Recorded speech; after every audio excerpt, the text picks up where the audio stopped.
E, Tiagão, qual que é a sua estratégia de investimentos, né? Beleza. Assim, bom, todo mundo sabe que vocês falam sobre Uhum. tudo, né, Sono? Sim, Mas qual que é a estratégia do Thiago Reis? ótimo. É dividendos, fundo Sim. imobiliário, investir no exterior?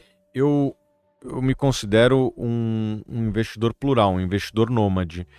Quando entra um dinheiro na minha conta, eu me pergunto qual é a melhor oportunidade que eu Aquele vejo momento. naquele momento. Então, eu levo em considerações dois princípios, Lua. O primeiro é alocação, asset allocation. Em português seria a gestão da carteira, a alocação da carteira. E que eu já vou falar um pouquinho mais, e depois o stock picking, que é passar uma lupa aqui, ou seja, fazer uma pesquisa profunda a respeito de ativos específicos, dado a minha alocação de capital. Como que eu gosto de alocar a minha carteira? Eu sigo os princípios do modelo de Yale. Yale é uma faculdade americana que recebe muitas doações e essa faculdade ela aplica os recursos que ela recebe de doação pensando no longo prazo. E os estudos que Yale fez foi de que a renda variável performa melhor do que a renda fixa. E então ela gostaria de ter o capital aplicado no longo prazo em renda variável, mas em geografias diferentes, em segmentos diferentes, em estágios empresariais diferentes. Então ela aplica de venture capital à empresa madura, ela compra desde ações americanas até Austrália, Brasil, e também em imóveis. Né? Inclusive, Harvard chegou a ter fazendas no Brasil. Pouca gente sabe disso. Harvard Caramba. chegou a investir em fazendas no Brasil. E daí, na hora que eles aplicam em renda variável espalhada pelo mundo, esses ativos eles têm baixa correlação. Então, pensa, uma fazenda no Brasil, o que tem de correlação com uma laje corporativa lá em Sydney, na Austrália, com uma empresa de, sei lá, de Tecnologia. tecnologia nos Estados Unidos? As correlações não são tão grandes, mas a renda variável ela tem retornos muito positivos no mundo ao longo do tempo. Então, quando você tem muitos ativos de renda variável que tem uma expectativa de retorno positivo ao longo do tempo, mas que tem baixa correlação entre eles, o que acontece? Você tem um retorno alto com baixa volatilidade. Então, se não me engano, o Yale teve 1 ou 2 anos negativos desde que eu nasci. É bastante, é bem Nossa, pouco, né? E rendeu, muito se não me engano, 13% ao ano em dólar, que é por acima do SP500, um belo retorno, né? Para uma instituição financeira, para uma instituição filantrópica, vamos dizer assim, né? Para uma instituição de ensino, tá ótimo, né? Esse retorno. E é isso que eu tento aplicar. Como é que eu aplico na pessoa física? Cara, eu só invisto em duas classes, que é empresas e imóveis, que é o que esses caras investem.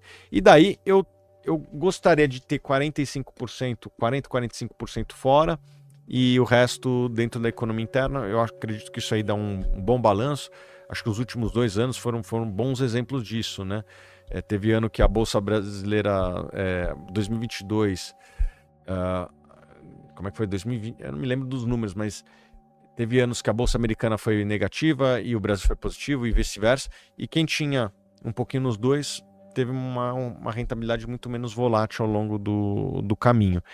E agora, depois que eu decidi que eu quero ter esta alocação, eu tento pegar os melhores você cases vai. dentro dessas categorias, entendeu? Tipo, no Brasil hoje, putz, eu gosto de algumas empresas, vou focar mais nos meus aportes nessas empresas. Daí você perguntou, você tem uma predileção por dividendos? Apesar de eu ter um livro de dividendos, a resposta é não. Eu tento alocar naquilo que eu acho que é a melhor alocação naquele momento. Já aloquei, por exemplo, em ações do Facebook, do Google lá atrás, desde 2017. Quem acompanha a gente sabe que eu acompanho essas empresas desde essa época. Nessa época, as empresas não pagavam dividendo. E daí alguém falava, pô, por que você investe numa empresa que não paga dividendo? Porque essa empresa está Crescendo muito. crescendo, crescendo, crescia. O Facebook crescia nessa época 50% ao ano. Eu não quero que ela pague dividendo, eu quero que ela continue E investindo nela, né? reinvestindo nesse ritmo aí, continuar nessa correria aí, nesse ritmo de crescimento. Agora, a taxa de crescimento dessas empresas tem diminuído. Né? O Google, o Facebook já não crescem mais nessas taxas. Natural. Nenhuma árvore cresce até o céu, né?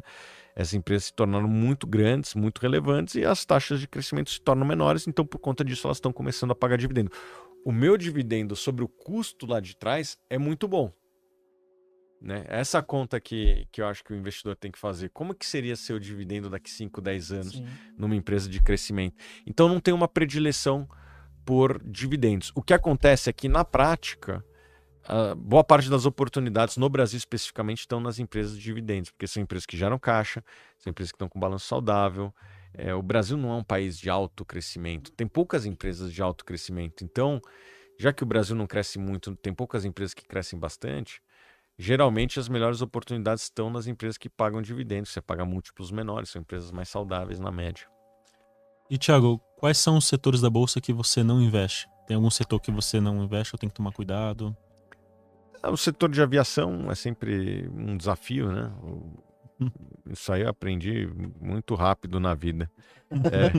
Meu pai tinha um tio que era dono da Transbrasil lá, e daí... Eu não conheço, então não deve ter sido... Das antigas aí, talvez você lembre.